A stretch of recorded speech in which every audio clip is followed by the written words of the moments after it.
Hey there, this is Brian Anthony Phoenix, and I'm here at the Women's March on Chico. I'm just going to interview a couple people about why we're here. We're going to get some people to join the Humanity Harmonized Coalition, hopefully. And yeah, let's hit the streets. My name is Jake Davis. I'm Genesis. I'm Milani. Liana. My name is Hannah May Reed. Sharia. Cool. I'm Evan. I have the pleasure of being here with Stacy and Gerard, the founders of the Respectful Revolution Project. I'm Danielle Brewster. Hey, Diane Aiko Suzuki, Brobeck. Why are you here at the Women's March in Chico? I think just to show solidarity. I think that everybody's reeling and trying to find some sort of outlet for their anger and their sadness and their everything.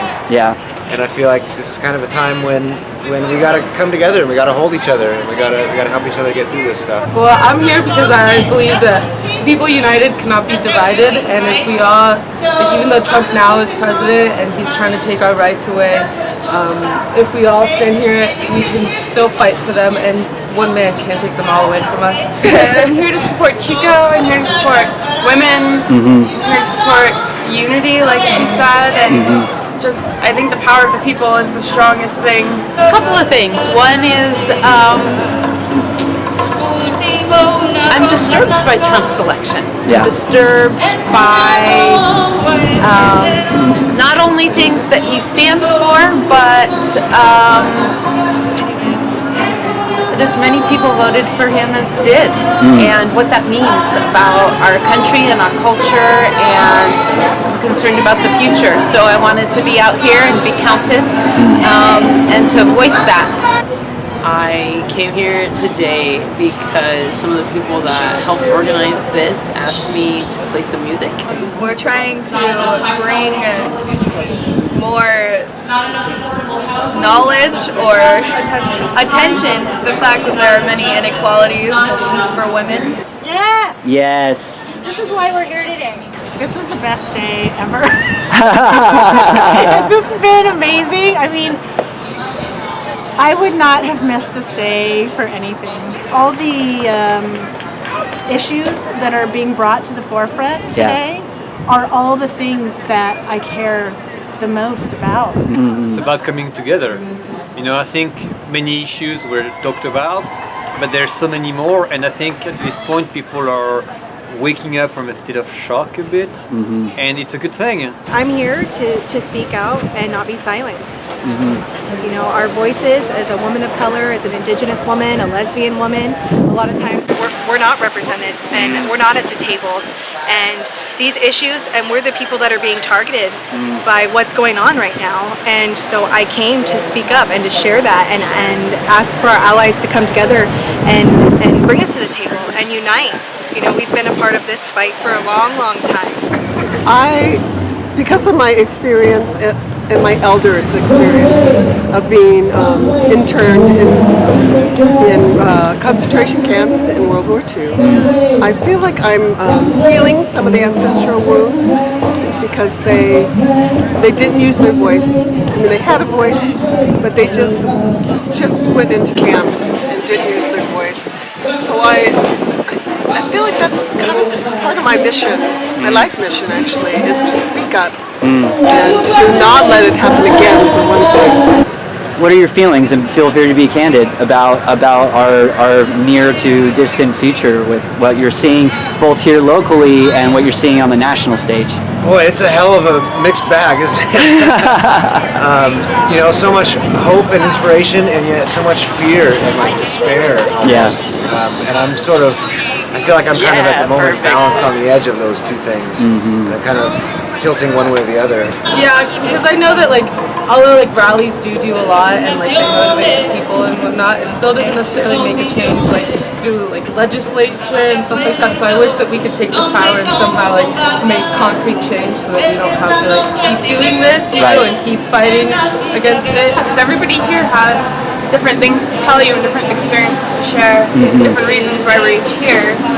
So just by coming to these, for me, I always gain a lot of knowledge from all different kinds of people, you know, at every event I go to. I know people all around the country. My little sister is at a rally in Hawaii. I have friends at the DC rally all over the country, and in fact, I know there's protests all over the world today, and I wanted to be part of that because there's a form of connection, and for me, that's what's important, is connecting with other people. And so when we're all doing the same thing,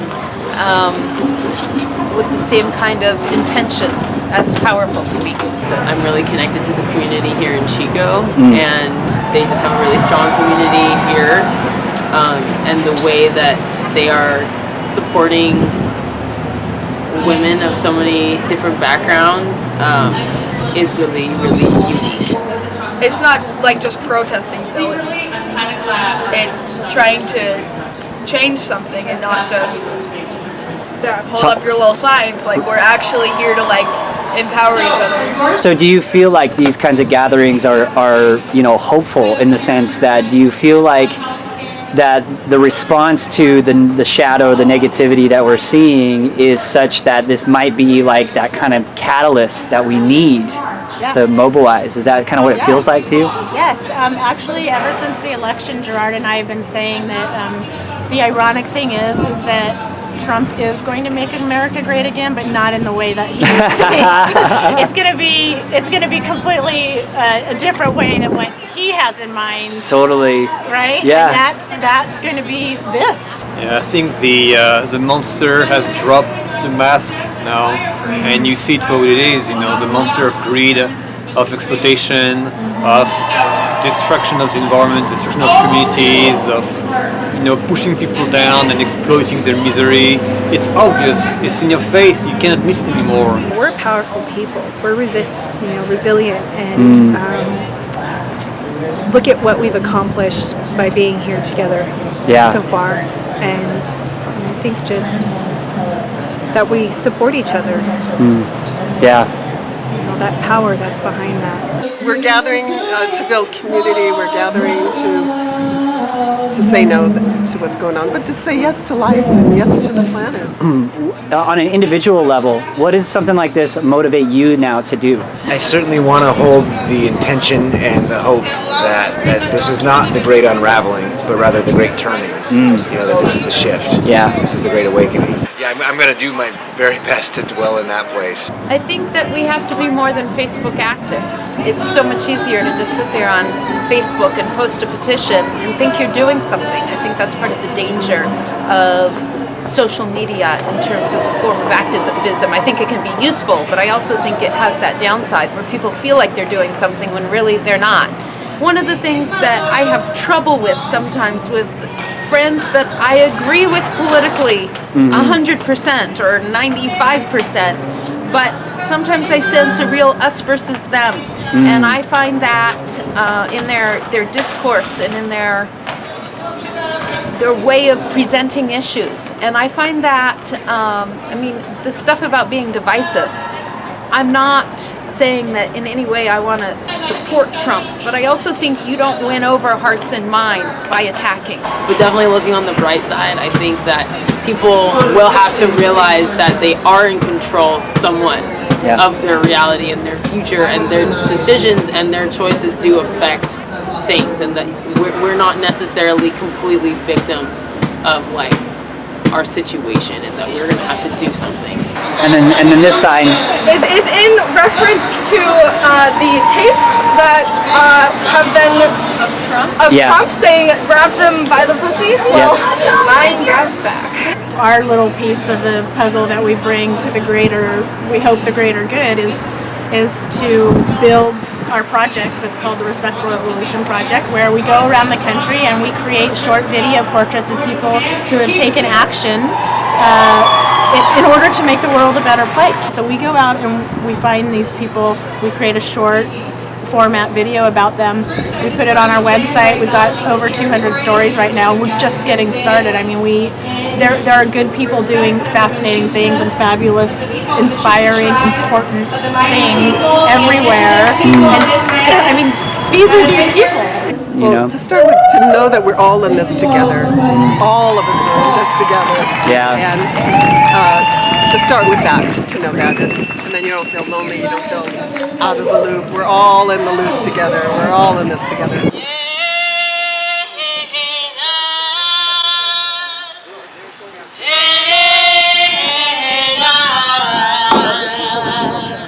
how can they integrate something like this when we get together? How can they start integrating that into their personal lives, in your opinion? Having the conversation. It's a tough one to have. Yeah. But we have to have it because being silent is siding with the side of the oppressor. Yeah. And if we just continue to not have that conversation, to not bring it up at the table, to not take a stance, then we are siding with the oppressor. Yeah. So use your voice. Find that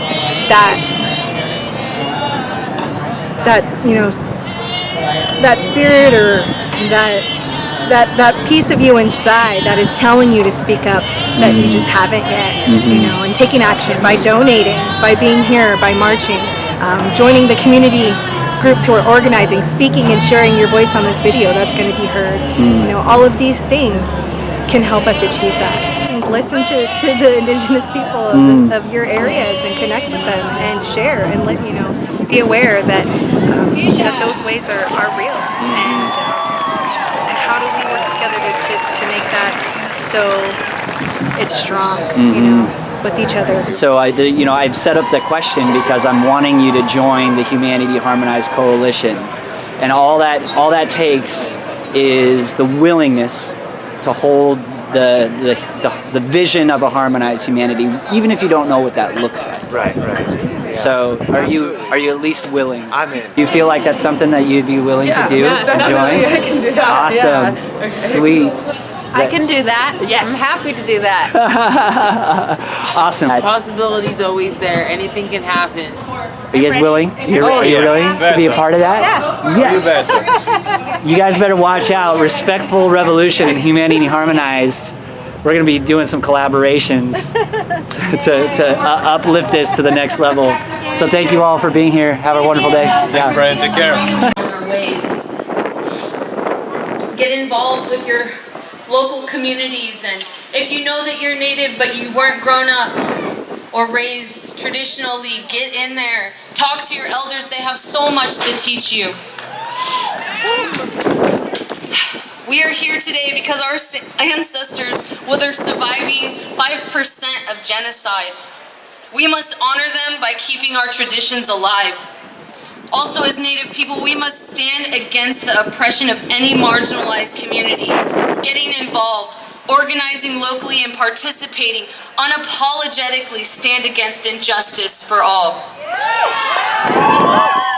So if you take anything from what I just said, remember that if we can decolonize our minds by deconstructing the assimilation that has been forced upon us over the hundreds of years, we can start to heal. And if we can heal, there is power in healing, and we will thrive. My name is Tiwi Was, strong as a bow. Thank you.